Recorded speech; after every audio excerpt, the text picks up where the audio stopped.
안녕하세요. 돈 버는 세상 돈세입니다. 25살 때부터 해서 지금 거의 30년 주식을 했는데 돈세 형이 30대 때 한번 크게 망했습니다. 성공을 했다가 30대 중반에 망했는데 그 주제로 과거도 뒤돌아보고 성공한 이유도 있고 그리고 망한 이유도 있습니다. 좋은 점도 있고 나쁜 점도 있으니까 주식도 오래 해보니까 노하우가 매우 중요합니다. 그러면 실전 경험을 많이 해야 되는데 실전 경험 속에 우리가 깨달음이 있어야 되고 좋은 점은 더 부각시키고 더 살려야 되고 나쁜 점은 고쳐야 됩니다. 제가 솔직하게 이야기를 하겠습니다. 돈세형도 주식 투자를 25살 때부터 했는데 한 30대까지는 정말 초보 투자하고 똑같았습니다. 좋은 건지 나쁜 건지 그냥 아무거나 사대고 어떨 때는 상한가도 공짜로 먹기도 하고요. 하지만 결론은 뭐였냐? 25살 때부터 30세까지 실제 원금은 반토막이 나 있더라고요. 근데 돈세형이 공부를 많이 안 했냐?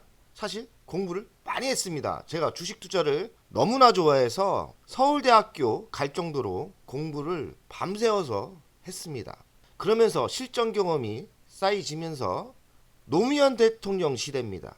노무현 대통령 시대인데 그때 노무현 대통령이 대한민국 주식시장을 글로벌 수준으로 키운다. 이 말에 제가 대우증권을 2,000원대인가 매수했습니다. 그래서 좋다고 상승을 하더라고요. 그래서 제가 5,000원대 매도를 했습니다. 5,000원대. 그러면 수익이 한 150%에서 이렇게 난 거 아닙니까? 150% 났는데 나중에 보니까 한 3개월 뒤에 2,000원에 매수한 대우증권이 2만원까지 상승을 하더라고요. 그래서 와, 주식 투자를 하면 안 되겠구나. 바닥에서 시작하는 거는 10배가 터질 수도 있구나. 큰 돈을 벌어야 부자가 되는 거를 그때 깨닫고 10배 갈 주식을 찾은 게 조선섹터입니다. 10배를 노렸죠. 이번엔 10배를 노리고 제가 투자를 했습니다. 투자한 종목은 조선 분야에서 4위를 달리고 있던 STS 조선입니다. 제가 6,000원대 매수를 했어요. 목표가는 8만원. 근데 2년 뒤에 STS 조선이 8만원을 진짜로 돌파합니다. 1200% 수익이 났죠. 1200% 수익이 나는데 대우증권처럼 제가 한 150%, 200% 먹고 팔았냐. 이번에는 10배가 갈 수 있다는 그런 목표로 잡고 투자를 했기 때문에 안 팔았어요. 제가 8만원대 이 종목으로 18억인가 벌었습니다. 한 종목으로 18억을 벌었어요. 근데 왜 망했을까? 최고치는 원금이 저도 서민이었기 때문에 5천만원으로 시작해서 5천만원이에요.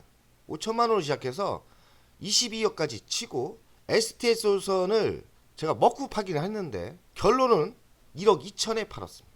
그러니 뭐 수익률 한 150% 정도로 난 거죠. 마음고생을 이런 허탈감과 마음고생을 하면서 또 여기 중간기간이 있는데 40대 중반에 40대 초반인가에 제가 결국에는 ST조선의 미련을 못 버리고 STS조선, STS펜옵션, STS만 미쳐 있어서 결론은 제가 부도서를 인정하고 전량 매도를 했는데 2천만 원이 남습니다. 그러니 저는 조선섹터 템버거는 맞췄죠. 목표 수익률 1200%까지 무식하게 가지고 갔었죠. 그리고 큰 돈도 벌었습니다. 근데 왜 망했을까요? 한번 보겠습니다.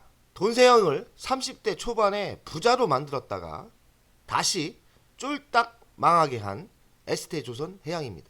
매도하고 다시는 쳐다보지 않았어요.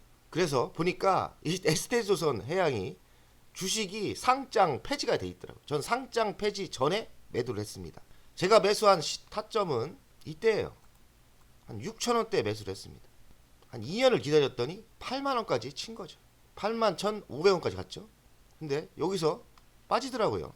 한 4만원까지 빠지길래 사실 여기서 제가 더 무리하게 레버리지를 쓰면서 4만원대 이건 아니다. 이 주식 얼마나 좋은데 하면서 여기서 4만원대 물을 더 탄 것 같아요. 그게 제가 1억 2천까지 가는 뼈아픈 실패인 것 같습니다. 그때 그냥 내비도 뒀어야 되는데 제가 4만원대 반토막이 몇 달 만에 되는 걸 보고 물타기를 했습니다. 그러니까 고점 매수를 또 한 거죠.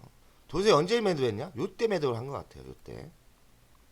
요때 매도하고 다시 조정 받길래 다시 또 매수를 들어갑니다. 미련을 못 버리고 요때. 그래서 또 한참 번 적도 있었던 것 같아요. 5억 6억 번 적도 있었던 것 같은데 결론은 이렇게 해갖고 요때 부도설이 났거든요. 검토해 보니까 부도가 날 것 같더라고요. 그래서 그때 완벽하게 STS 그룹 주식을 전량 매도했는데 요때 제가 2천만 원 남았던 거죠. 신문을 찾아보니까 ST조선해양 정리매매 첫날 주가 폭락 89% 하루에 빠졌다는 거죠. 그리고 600원에 끝났답니다. 그러니까 결국엔 상장 폐지가 된 거예요. 저는 상장 폐지 되기 전 이거는 진짜 상장 폐지 되겠구나 하고서 손절매를 했죠. 그래서 저는 빚은 없고 2천만 원 현금만 남았습니다. 만약에 무식하게 끝까지 우겨대면서 매도를 안 했으면 저는 빚만 있었을 겁니다. 그래도 욕심을 내려놓고 내 실패를 인정하고 손절매 한 게 저는 지금의 재기를 할 수 있었다고 생각합니다. 제가 ST조선 실패 원인을 나름대로 분석해 봤습니다. 목표가는 8만원, 8만원을 돌파할 때 이런 뉴스가 나왔어요. ST조선 아커야주 인수 확정. 그러면서 주식이 8만원을 빵 쳤죠. 아커야주는 뭐냐면 세계 2의 크루즈 조선사였습니다. 크루즈는 뭐냐면 여행선 아닙니까? 여행선. 근데 우리나라가 조선 분야가 이 크루즈선이 매우 약하고 아직까지 제가 알기로는 크루즈선을 하는 기업은 없어요. 대한민국에서. STS 조선이 유일하게 아카야주를 인수하면서 엄청난 이슈와 호재로 상승을 했죠. 그래서 그때 제가 목표가 8만원이 돌파를 했는데 10만원까지 가겠구나. 10만원까지 가면 한 4억을 더 벌겠더라고요. 18억을 벌었는데 4억을 더 벌고 싶은 욕심이 생겼습니다. 그래서 매도를 안 했는데 왜 갑자기 또 8만원짜리가 4만원까지 빠졌느냐. 그 당시 미래에셋 증권은 이 펀드에서 블랙홀이었어요. 박현주 회장이 워낙 주식을 잘하는 분이어서 대형사 삼성, 현대, 대우 상대가 안 됐어요. 그래서 펀드가 그때 유행했는데 모든 펀드가 미래에셋 증권으로 블랙홀이 돼서 자금이 들어왔던 거예요. 근데 대형사가 이러면 우리도 망하겠구나 하고서 모든 대형사 삼성, 현대, 대우, 뭐 현대 이런 대형주가 5개 이상이 손을 잡고 미래에셋 박현주 회장을 공격을 들어갔어요. 근데 공격 대상 섹터가 어디냐? 조선 섹터였습니다. 그 당시 가장 강력하게 갔던 섹터가 인기 섹터가 조선 섹터죠. 저는 조선 섹터에 몰빵을 했던 거고 저는 이런 큰 싸움을 무시했습니다. 그래서 4만원대 반토막이 났는데 니들 조선주는 좋고 조선주는 다시 성장할 거다 이러면서 제가 매도를 안 했는데 결론은 이 큰 싸움에서 제가 박현주 회장도 졌고요. 저도 진 거죠. 정말 그때 억울하고 분하기도 했는데 악재가 나왔을 때는 일단은 적당히 매도하는 게 맞다고 생각됩니다. 제가 똥꼬집을 피운 거죠. 돈세형은 어쨌든 30대 때 큰 부자가 됐다가 철저하게 망했는데요. 그러면서 제가 깨달음은 얻었습니다. 노하우가 나오는데 생긴 거죠. 그건 뭐냐? 조선섹터 미래가 좋았기 때문에 미래를 보고 투자한 건 맞고 제가 잘못한 건 뭐냐? 조선섹터가 성장할 거라고 조선섹터에 투자한 거는 맞지만 저는 1등 회사를 샀어야 됩니다. 저는 4등 회사를 샀지 않습니까? 1등 회사는 어디냐면 현대중공업입니다. 현대중공업을 제가 2만원대 3만원대 투자를 했다면 더 빠르게 주식이 상승했고요. 더 많이 상승하더라고요. 이거는 20배가 더 졌고요.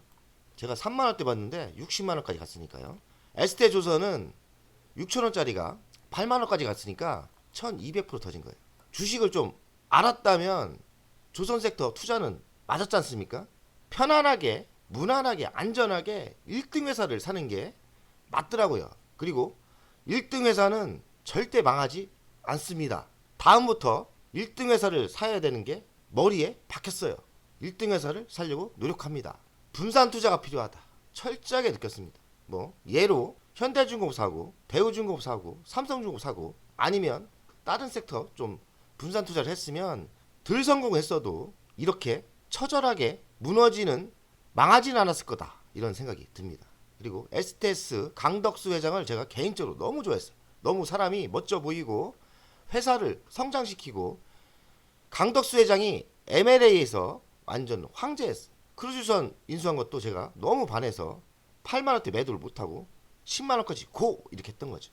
강덕수 회장 것처럼 강한 사람, 성장시키는 사람도 중요하지만 회사를 유지하고 망하지 않게 하는 사람도 중요하다는 생각이 듭니다.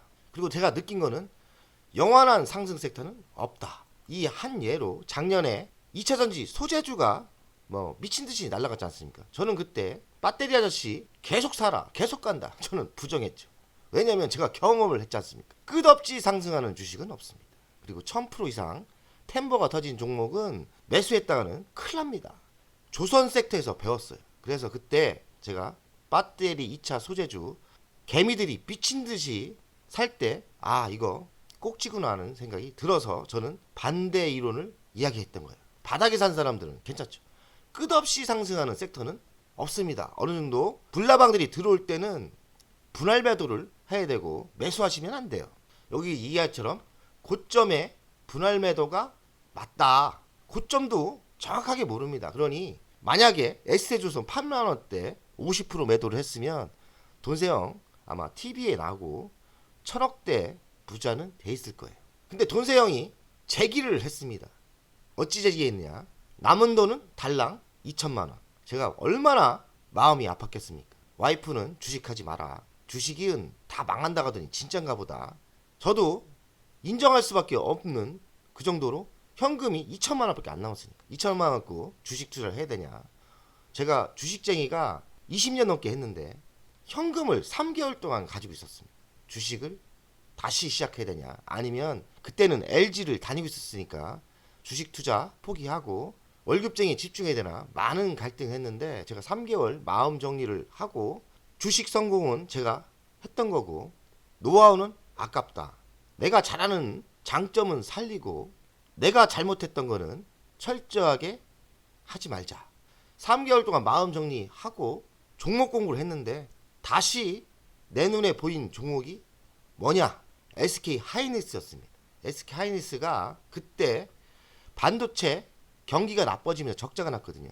M&A 시장이 나왔는데 SK 최태원 회장과 제가 투자한 STS 강덕수 회장하고 붙었죠. 사실 강덕수 회장이 이겼는데 아무래도 SK 최태원 회장이 힘이 있으니까 SK에 박근혜 정부가 밀어주더라고요. 하이닉스는 SK 넘어갔습니다. STS가 하이닉스를 인수했다면 제가 그때 성공했겠죠. 그런 아쉬움도 있습니다. 그래서 SK 하이닉스에 2만원대 몰빵을 합니다. 제가 25,000원 요때 몰빵을 한 거예요. 요때 바닥에 완전 샀죠. 그리고 6만원대 한 요 정도에 매도를 한 것 같아요. 1년도 안 돼서 2천만원이 제가 6천만원까지 만든 것 같아요. 6천만원까지 만들었죠. 6천만원을 만들고 돈세영의 두 번째 재기 종목은 제가 다녔던 LG화학입니다. 왜냐면 LG화학이 그때 전기차가 나왔거든요. 전기차 샘플을 운전도 해보고 전기차 시장이 성공할 것 같더라고요. 전기차 2차 전지를 최초로 본 사람일 수도 있습니다. 16만 9천 원대 제가 몰빵 또 매수를 합니다. 이때 매수를 한 거예요. 근데 이번에는 틀린 매매법을 했어요. 큰 흐름을 타면서 고점 매도, 저점 매수, 무한 반복을 합니다.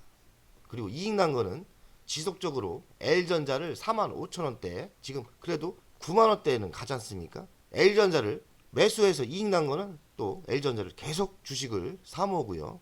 LG화학은 지속적인 매수를 했어요.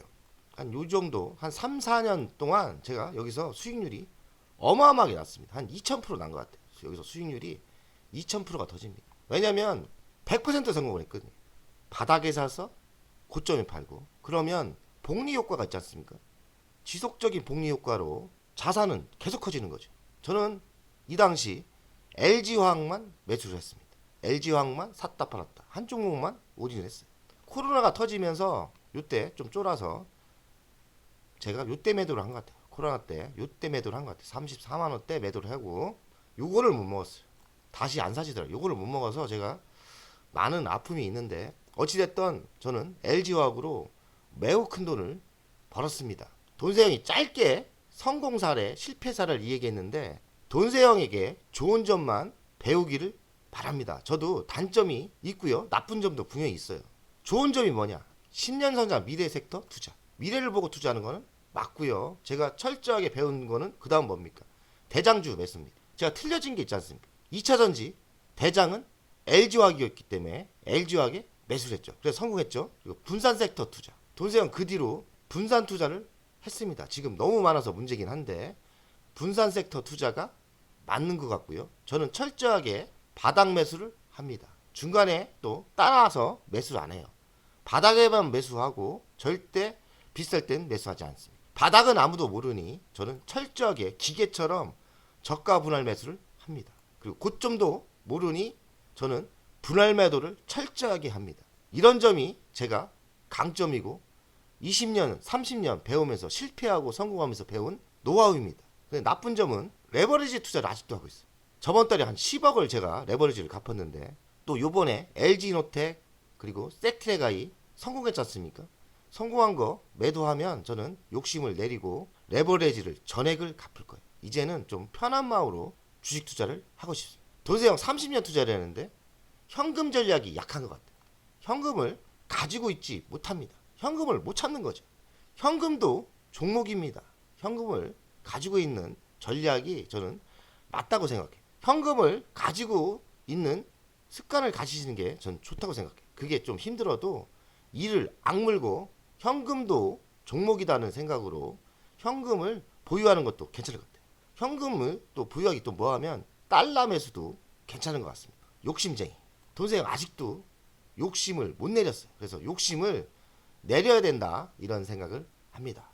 돈세형 가족 여러분들, 돈세형이 30대 망하고 40대도 망했는데 지금은 어느 정도 재기를 했습니다. 좋은 점만 따라하시고 나쁜 점은 돈세형처럼 같이 고치는 게 어떨까 이런 생각을 합니다. 오늘도 성공투자 화이팅!